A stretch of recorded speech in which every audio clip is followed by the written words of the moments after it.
করছিলাম বেদাত সম্পর্কে।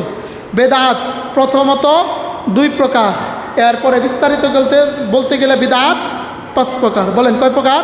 5 প্রকার। বিদাত 2 প্রকার বলা হয়, বিদাতে সাইয়্যা আর একটা হলো বিদাতে হাসানা। একটা বিদাতে সাইয়্যা আর একটা বিদাতে হাসানা। যেমন আমি যদি প্রশ্ন করি এই মুহূর্তে আমি মাইক দিয়ে কী করতেছি? আলোচনা করতেছি, আল্লাহর দ্বীনের কথা বলতেছি। এই মুহূর্তে আমার জন্য এই মাইকটা বিদআতে হাসানা। কিসের জন্যে?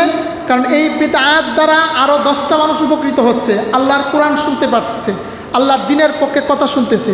কিন্তু এই মাইকটাই যদি একটু পরে আপনাদের বাজারের মাটি নিয়ে গান করা হয়, তখন এই মাইকটাই বিদআতে সাইয়্যা হয়ে যাবে। কথা বুঝতে পারছেন? আমি এই মুহূর্তে আল্লাহর দ্বীনের পক্ষে কথা বলতেছি মাইক দিয়ে, এই মাইকটা এই মুহূর্তে কি বিদআতে হাসানা, কারণ এটা দ্বারা মানুষের উপকার হচ্ছে। আর এই মাইকটাই একটু পরে যদি অন্য জায়গায় নিয়ে এটাতে গান করা হয়, উল্টাপাল্টা কাজ করা হয়, তখন সেটা কি হয়ে যাবে? বিদআতে সাইয়্যা হয়ে যাবে, গুনার কাজ হয়ে যাবে, অপরাধ হয়ে যাবে।